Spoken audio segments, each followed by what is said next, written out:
Las Vegas, 1974. The International Hotel, backstage corridor. A 120-kilogram bodybuilder named Rick the Mountain Morrison decided tonight was the night to prove Elvis Presley was nothing but a Vegas showgirl in rhinestones. What happened in the next 5 seconds would become the stuff of legend, whispered about in gyms and backstage green rooms for decades. Morrison had been talking all week. His buddies back at Gold's Gym in California had dared him to get in Elvis's face, to expose the king of rock and roll as the soft celebrity they all assumed he was. Morrison lifted heavy. He competed. He'd won regional bodybuilding titles and spent 4 years as a bouncer at the roughest clubs in Los Angeles. In his world, Elvis represented everything fake about fame. The sequins, the staged moves, the manufactured image. He'd somehow gotten himself hired as extra security for the week, pulling strings through a cousin who worked venue management. His real goal wasn't protecting anyone. It was confrontation.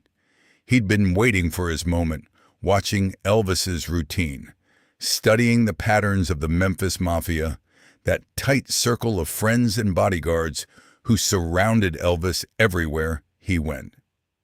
Tonight, he made his move. Elvis was walking from his dressing room towards the stage entrance, flanked by Red West and Sonny West, 2 of his closest guys.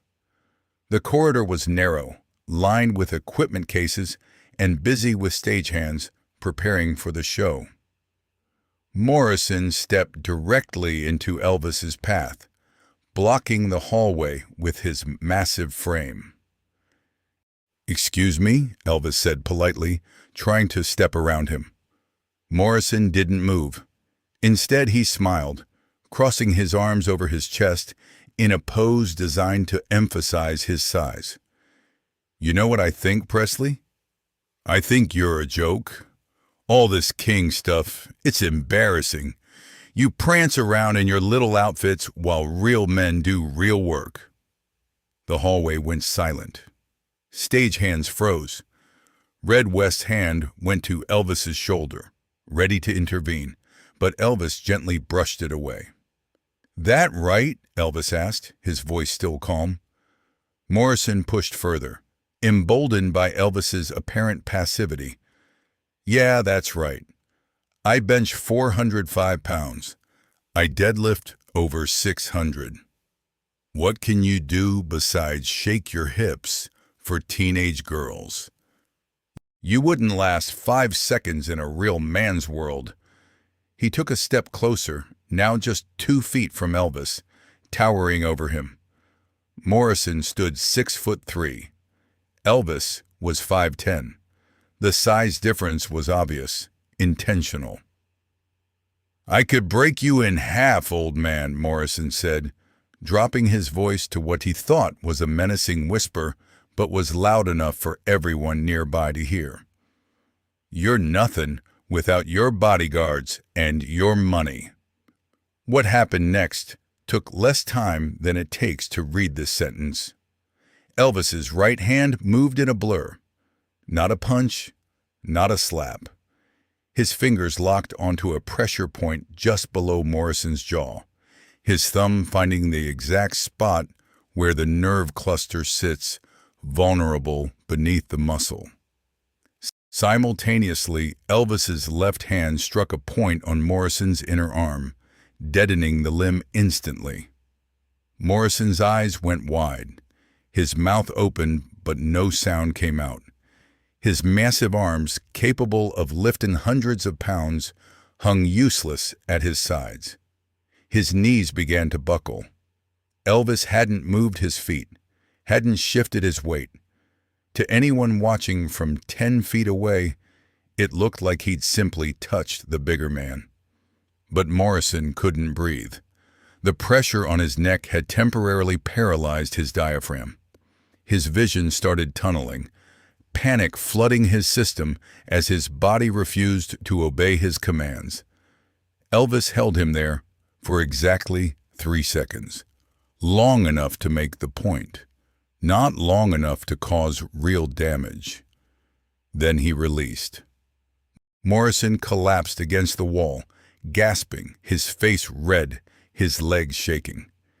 He slid down to a sitting position, one hand clutching his throat, the other hanging numb and useless. Elvis adjusted his collar, his breathing unchanged, his expression neutral.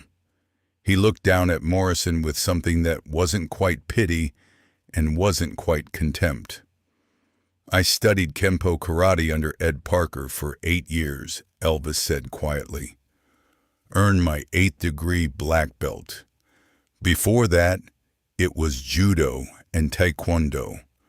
I trained 4 hours a day, every day, and have since 1958.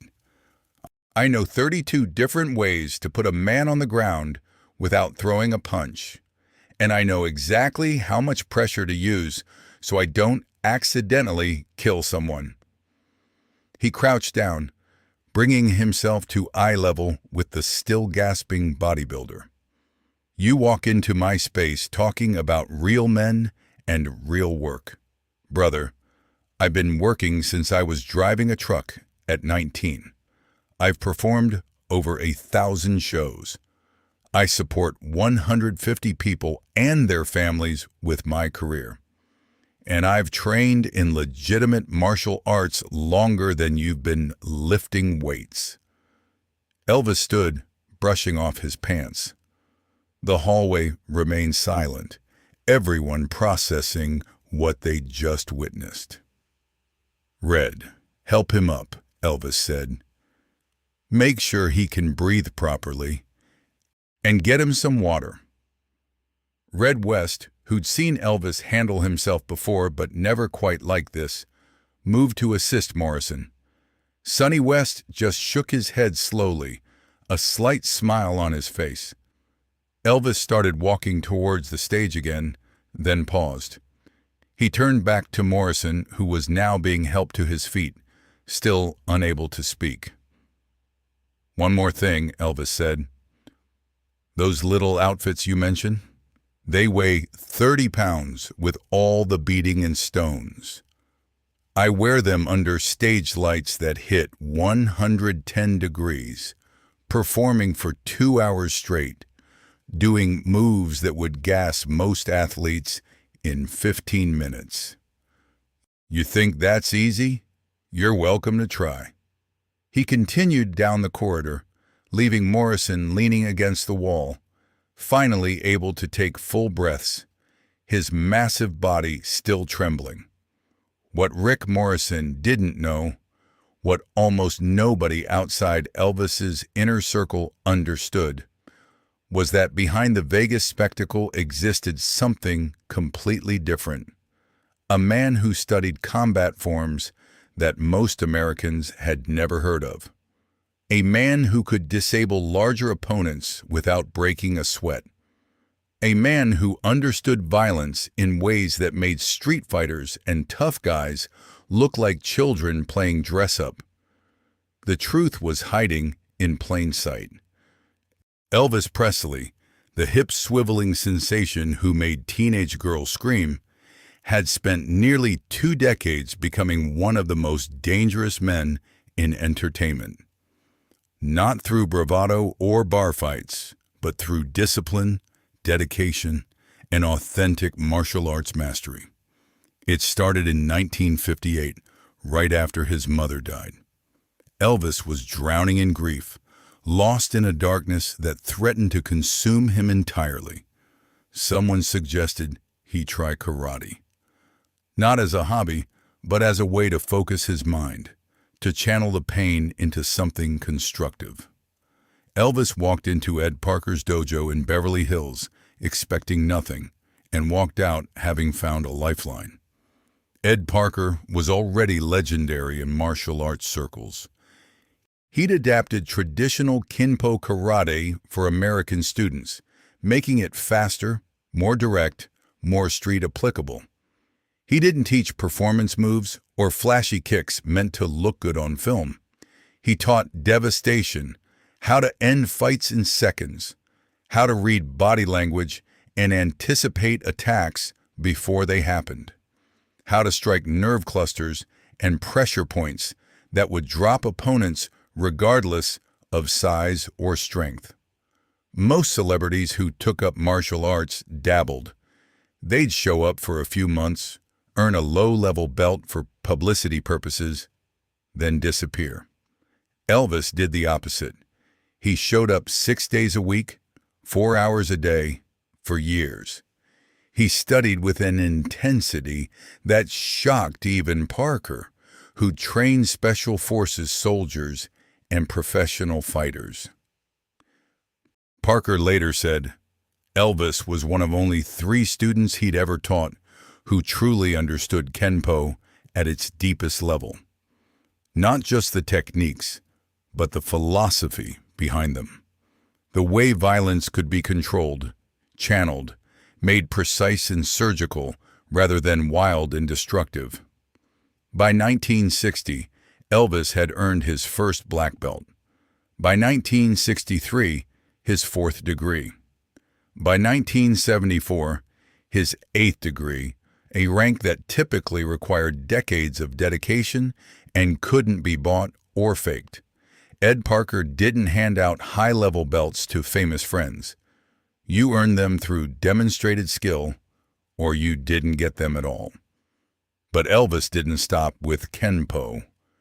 He cross-trained in multiple disciplines, understanding that each martial art offered different tools for different situations.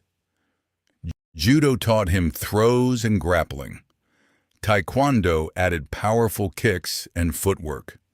Aikido showed him how to use an opponent's energy against them. He became a martial arts scholar, studying not just techniques but strategy, psychology, the history of combat across cultures. His Memphis Mafia, the guys who traveled with him everywhere, were all required to train. Red West, Sonny West, Jerry Schilling, they all studied under Elvis's instruction. He'd hold training sessions at Graceland, on movie sets, in hotel rooms on tour. Anywhere they had space and time, Elvis was teaching, drilling, staying sharp. The Hollywood stunt community knew. Coordinators who worked with Elvis on his movies quickly realized this wasn't some actor faking fight scenes. When Elvis threw a punch on camera, proper form was automatic. His stances were textbook. His movements flowed with the efficiency of someone who'd repeated them 10,000 times. But Elvis never advertised this side of himself, never did martial arts demonstrations for the press, never posed for magazine covers in his GI. The public saw the jumpsuits and the sideburns and the Vegas shows. They had no idea that beneath the showmanship existed a legitimate martial artist who could handle himself against anyone. That's what Rick Morrison had stumbled into that night. He'd seen the costume and assumed weakness, seen the performance and assumed it was all Elvis was. He'd made the mistake of confusing the show with the man behind it. What happened in that hallway wasn't a fight. Fights involved 2 people exchanging blows, trading damage, battling for dominance. What Morrison experienced was something else entirely. A controlled demonstration of skill disparity so vast it looked effortless. Elvis had simply shown him, in the most direct way possible, that talking tough and being tough were separated by an ocean of training and discipline. The pressure point strike Elvis used on Morrison's neck was called a brachial stun in Kenpo terminology. It temporarily disrupted the carotid artery's blood flow to the brain while simultaneously affecting the vagus nerve. Done incorrectly, it could kill someone. Done with Elvis's precision, it created a brief moment of system shutdown, enough to make the point without causing lasting harm. The arm strike targeted the radial nerve, creating temporary paralysis through precise trauma to the nerve pathway. These weren't techniques you learn from watching movies or street fighting. These were surgical applications of anatomical knowledge combined with years of practiced execution. Morrison would recover fully within an hour. His throat would be sore. His arm would tingle as feeling returned. But he'd be fine. Elvis had calibrated everything perfectly, using exactly enough force to demonstrate superiority without crossing into genuine injury. What Morrison would remember, what would replay in his mind for years afterward, was the casual efficiency of it, the way Elvis had moved without seeming to move, the way his expression never changed, the absolute control in every micro-movement. That was more terrifying than any beating could have been, because a beating meant anger, emotion, someone losing control. What Elvis had demonstrated was the opposite: complete control. Mastery so thorough, it looked like magic to the untrained eye.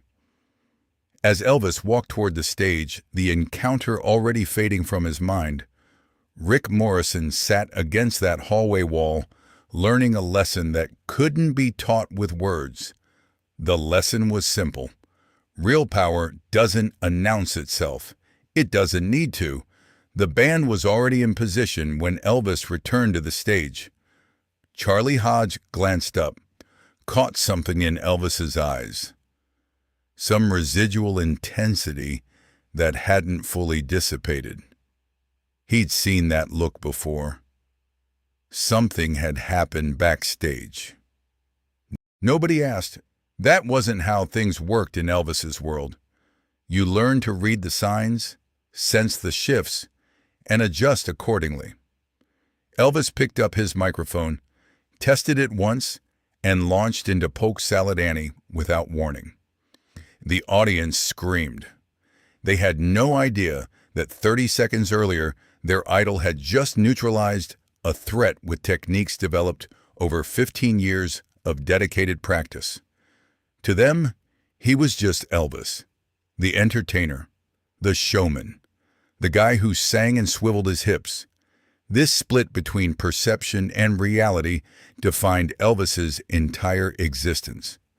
The public saw sequin jumpsuits and Vegas spectacle.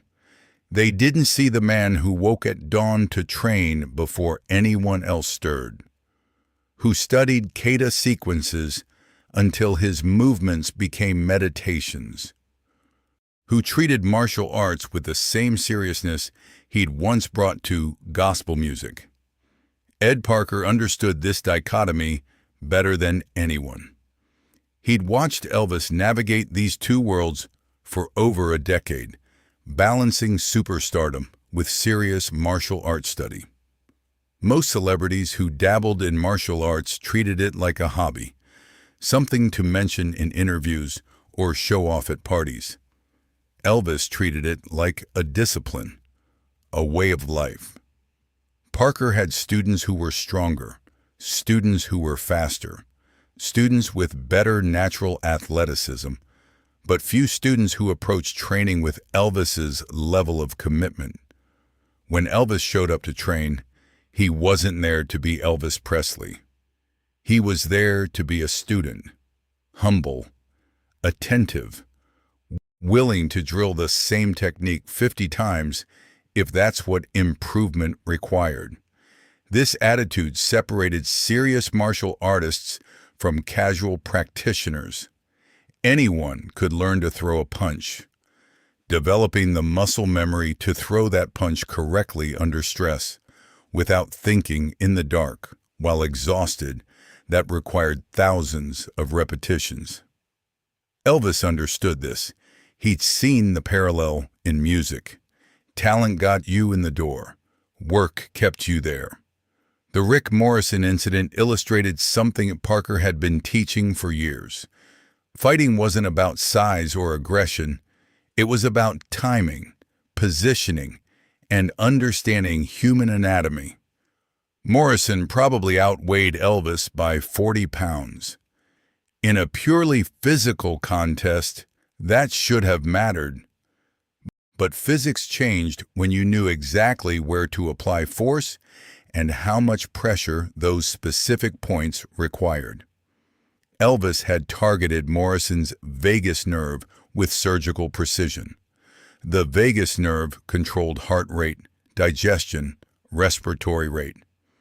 Striking it correctly created a cascade of physiological responses the body couldn't override through toughness or willpower.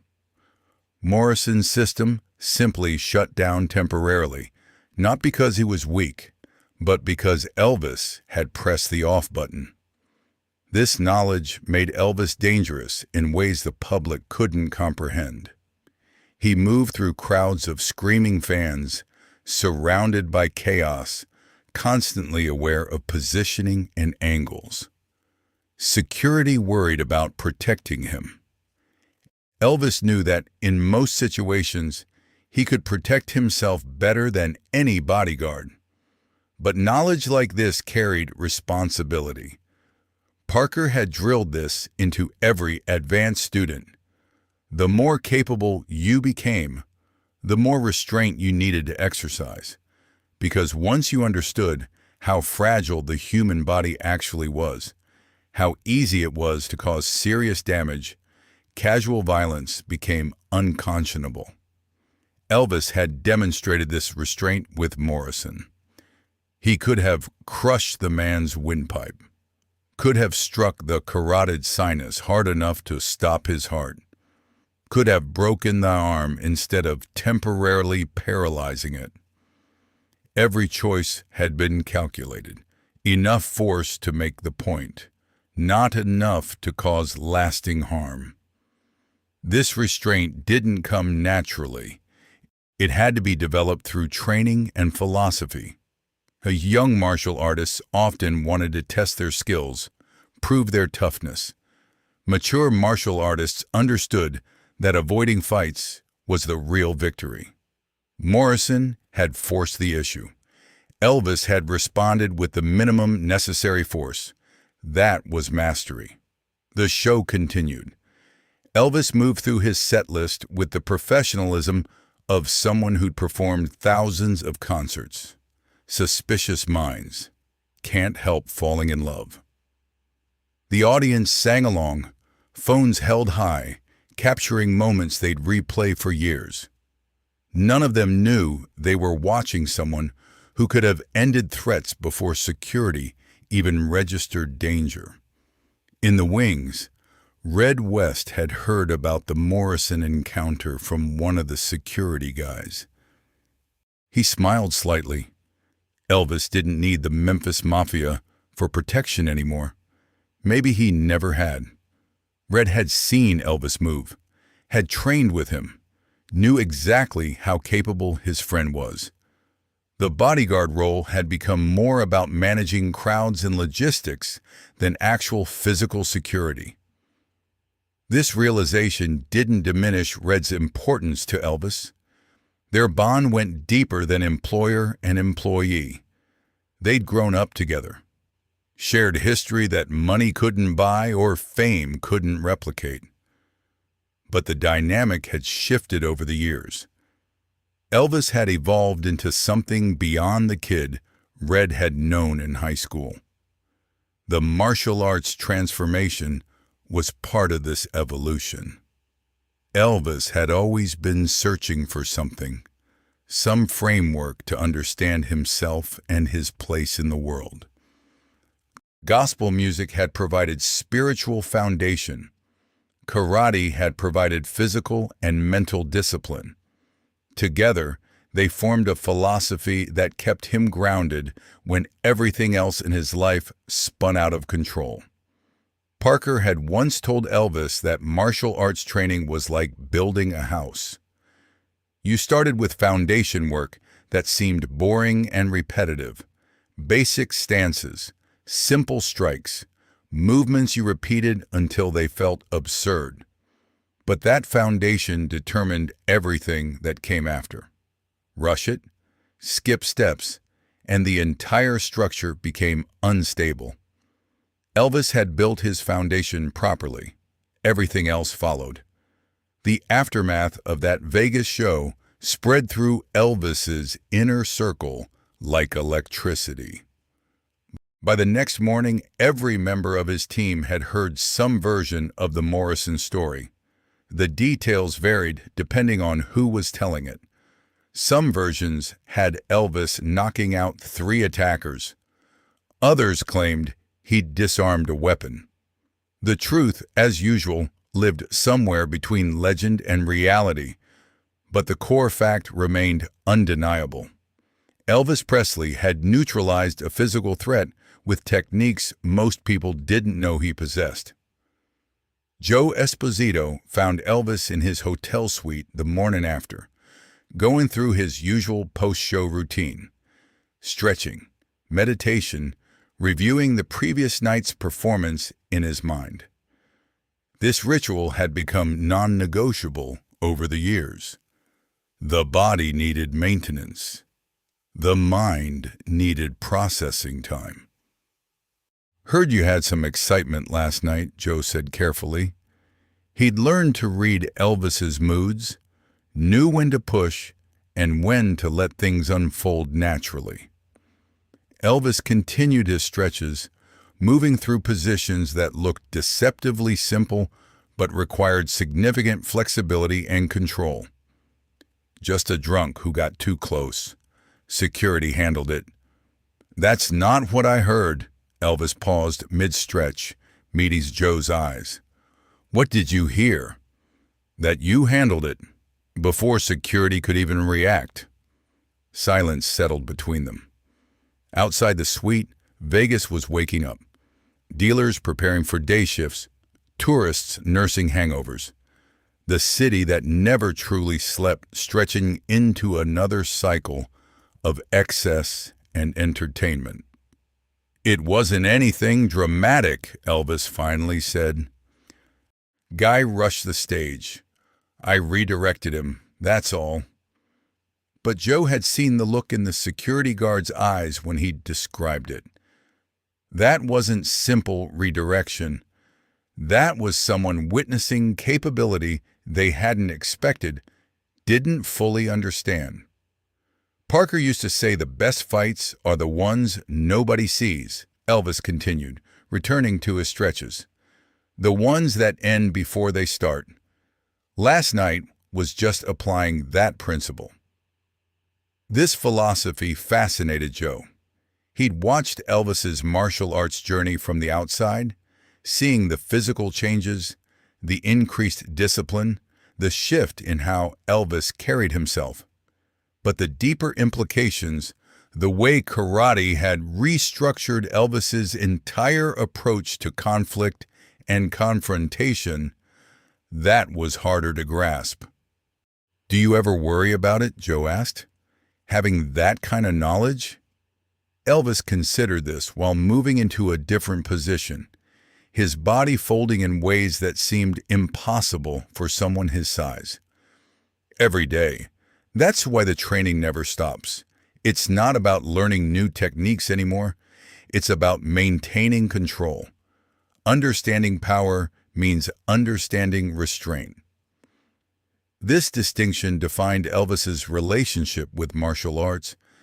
He'd passed the point where collecting techniques or advancing belt ranks mattered. What mattered now was refinement, making movements smaller, more efficient, more controlled, developing the ability to calibrate force precisely, applying exactly what the situation required, and nothing more. Morrison had required minimal force. A brief moment of pressure, strategically applied. The man probably woke up confused about what had happened, his arm tingling but functional, no lasting damage. That outcome was intentional. Elvis could have hurt him badly, chose not to. The Vegas residency continued. Each show brought new crowds, new energy, new challenges.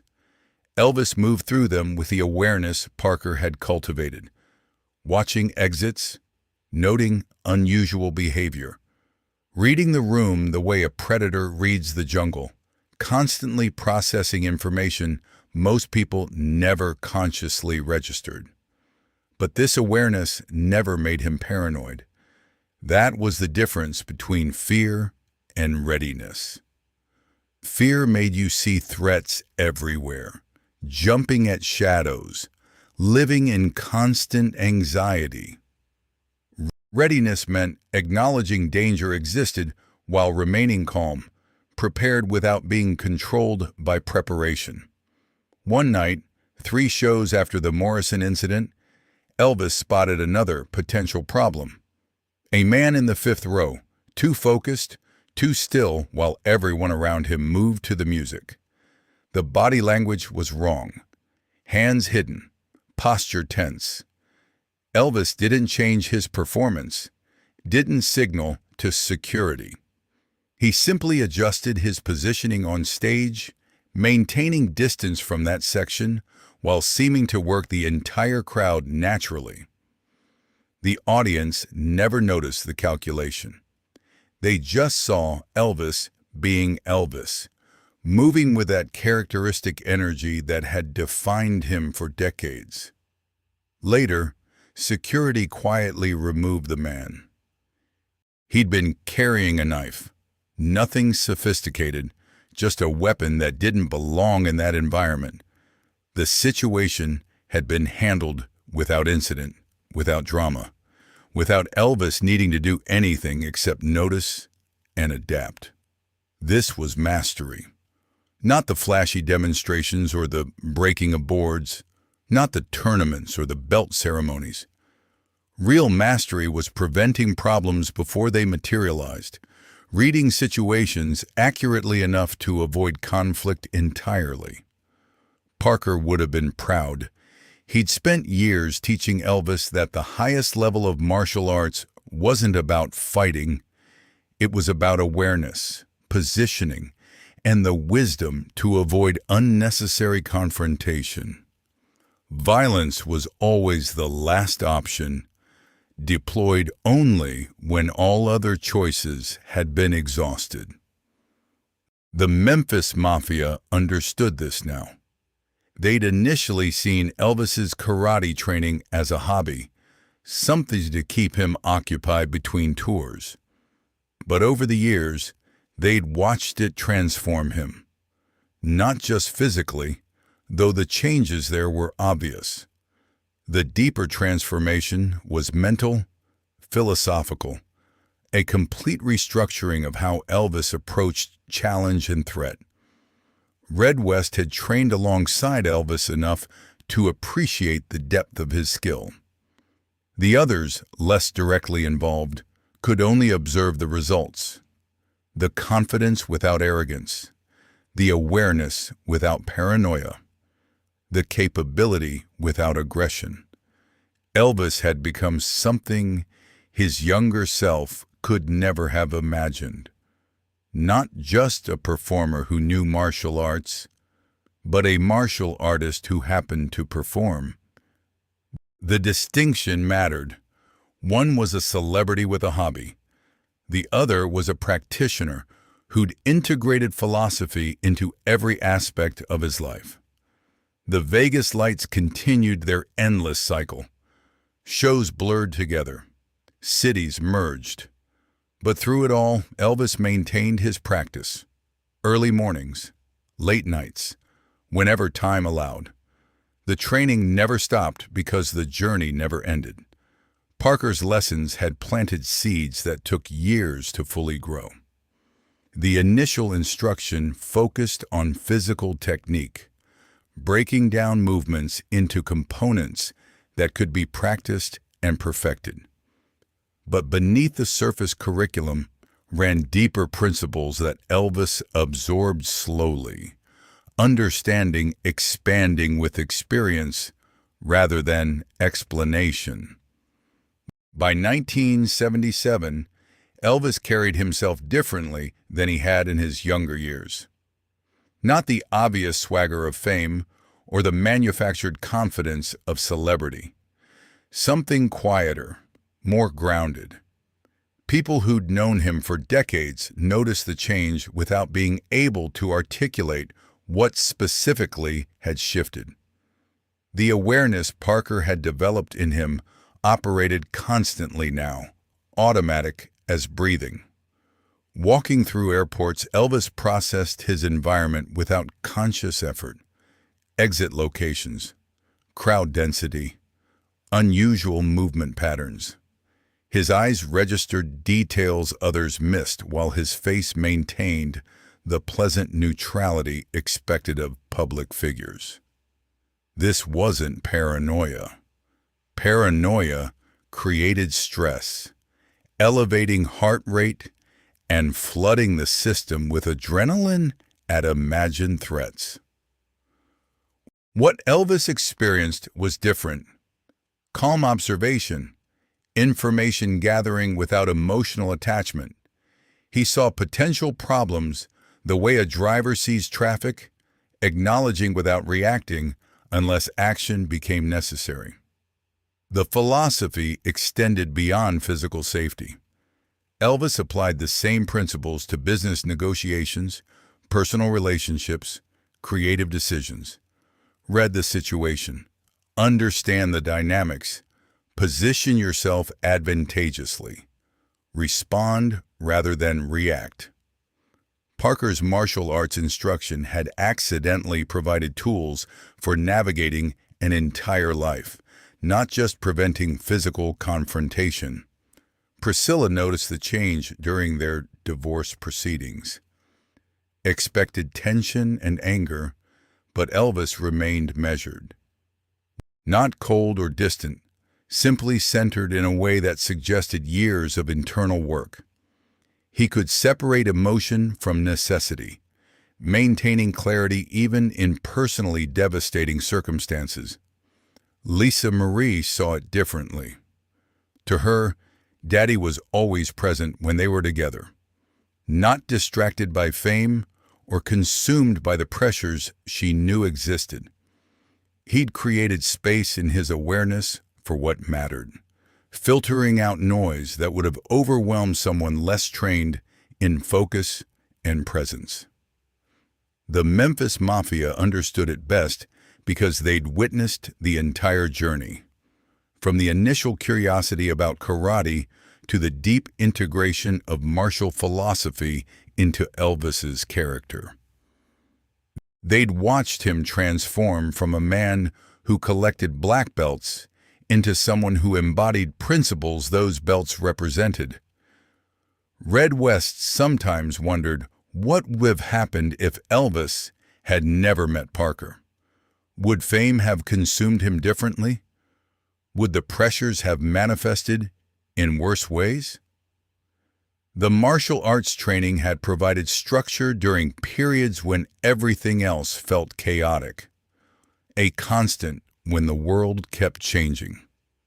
The physical practice continued even as health declined.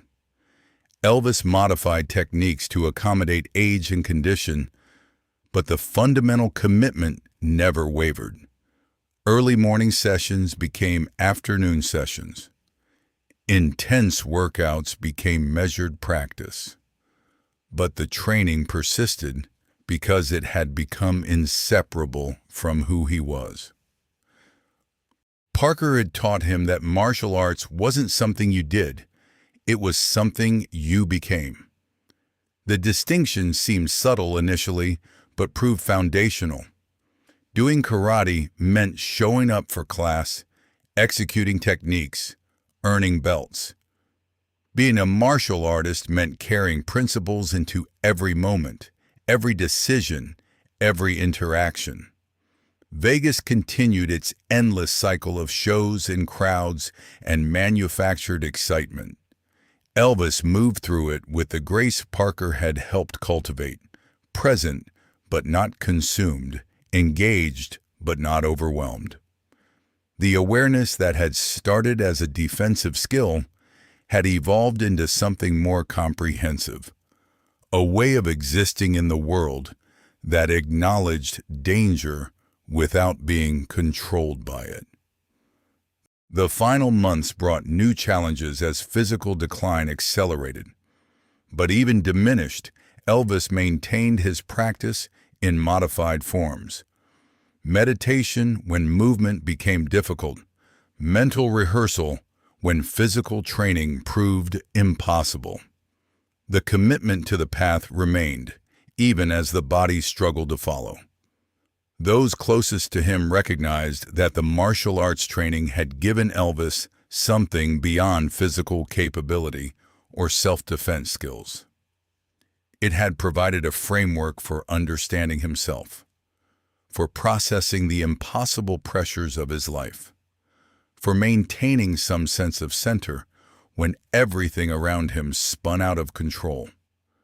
Parker had planted seeds without knowing what would grow. He'd taught techniques and forms, shared philosophy and principles. But the transformation that occurred happened inside Elvis, a gradual integration of lessons into character that took years to complete and would never truly finish. The journey from curious beginner to 8th-degree black belt paralleled Elvis's evolution as a person. Each belt represented not just technical achievement, but deeper understanding, layers of awareness that built upon each other until they became inseparable from his identity. In quiet moments, Elvis reflected on how differently his life might have unfolded without this training. The discipline had shaped him as much as music or fame or any other influence. It had given him tools for navigating an existence that crushed many who attempted it. The philosophy Parker introduced became Elvis's foundation when everything else shifted and changed. Fame fluctuated, relationships ended, health declined, but the principles remained constant, an internal structure that held firm when external circumstances collapsed. This was Parker's true gift. Not the physical techniques or the impressive demonstrations. The gift was perspective, a way of seeing and being that served Elvis long after their formal training relationship ended. The student had absorbed lessons the teacher barely recognized he was conveying, taking fragments of wisdom and constructing something personal and profound. Elvis Presley became a martial artist in the truest sense.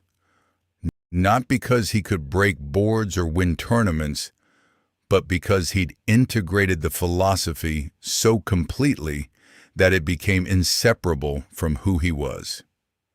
The awareness, the discipline, the presence, these weren't skills he practiced. They were simply how he existed. And that transformation, invisible to most observers, but fundamental to everything Elvis became, represented the highest achievement any martial artist can reach. Not mastery of technique, but transformation of self. The story of Elvis and Rick Morrison isn't really about a fight. It's about the gap between perception and reality, between what people assume and what actually exists beneath the surface. Morrison saw rhinestones and assumed weakness. He made the oldest mistake in combat, judging capability by appearance instead of substance. What he encountered in that hallway was 15 years of dedicated practice compressed into 5 seconds of precise application. Not anger, not ego, just technique deployed with surgical accuracy. Elvis didn't need to prove anything. He simply demonstrated what Parker had spent years teaching him. Real power doesn't announce itself. That's the lesson worth remembering. The most dangerous people rarely look dangerous. They move quietly through the world, aware but not aggressive, capable but not threatening. They've learned what Elvis learned. That true mastery means never needing to prove it unless absolutely necessary.